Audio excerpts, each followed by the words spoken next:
today we had a patch for Destiny 2. This was update 1.1.1.1, and this brings a number of changes and additions to Destiny 2, so I wanted to break down exactly what has been changed so you guys playing the game can look out for certain things. So they do talk about the locking of content, things like the prestige activities, which I'll go over in a moment, but there are some other fixes as well as additions and changes. Some of these will affect things like vendors. We've also got info about Masterworks and all of that kind of stuff, so it's worth knowing. So for faction rallies, players can no longer loot the same chest multiple times in quick succession, so no more farming faction rally tokens then. They fixed an issue where faction tokens were not being removed on the conclusion of events for some players, and faction rally emblems now display the correct pledge tracker stat. They fixed the problem where faction tokens were being removed from players' inventories when they created a new character, and a problem where players would not receive a faction rally winner discount. So now we have the slightly more exciting stuff. Masterworks have been added to the game. Legendary weapons can now drop as a masterwork for characters above level 250,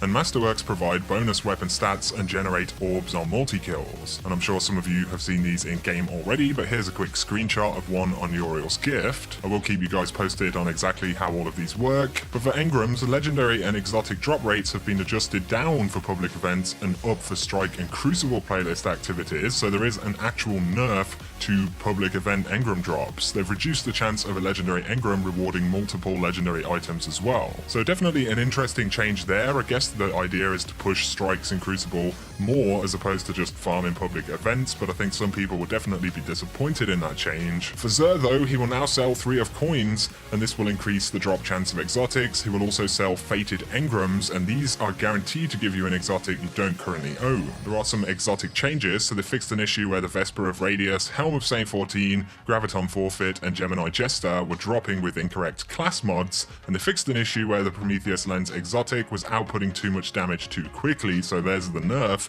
They also fixed an issue where exotic weapons from Curse of Osiris were mislabeled within exotic engrams. At vendors, there are some new gift consumables, so Zavala will now sell a Fireteam gift consumable that provides rewards to the user's fireteam on a strike completion. Shaxx will sell a Fireteam gift consumable that provides rewards to all players at the end of a Crucible match. Tess Everest will sell a Fireteam gift consumable that provides rewards to all players on Strike or Crucible activity completion as well, so pretty interesting right there, and obviously go visit those vendors in the tower to actually see those. On top of this though, faction vendors now offer legendary gear for direct purchase with shards and faction tokens, so when the rally does come around there will be a change there. And for the Crucible, they added invisible physics to keep players from hiding in the red bay box on the Pacifica map, and adjusted power ammo locations on the Eternity map. So overall, definitely positive changes right there to the kind of progression systems and some of the loot systems. So they fixed an issue impacting power level progression from level 289 to 300 for players who do not own Curse of Osiris,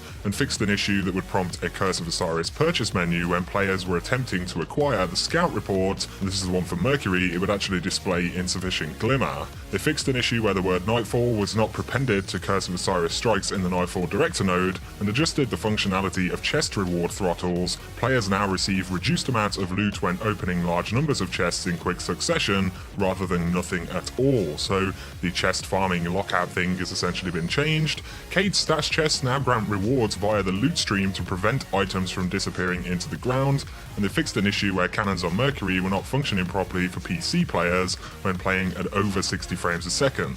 They've also fixed the HDR functionality on PlayStation and PlayStation Pro, so you guys will be able to enjoy that now. They also fixed the problem where players with over 84 emblems were unable to see new emblems that they owned within the collection screen, but for the UI, on player inspection, currency display is no longer visible, vendor waypoints are only highlighted when players have enough tokens to earn a reward, and they fixed an issue where some players could not interact with items when they had a full inventory. But we have information on activities, and this particularly pertains to the locking of content behind the DLC, so they brought the Prestige Leviathan raid back down to 300 power, making it accessible to all players regardless of Curse of Osiris ownership. The adjusted activity will no longer grant guaranteed 330 power items, and they've adjusted the difficulty for the normal Callus encounter. For Trials of the Nine, players who do not own Curse of Osiris may access Trials of the Nine when a Destiny 2 launch map is featured, so essentially when there isn't a Curse of Osiris DLC map, and they modified the achievement, the Prestige, and the associated trophy to remove the Nightfall component.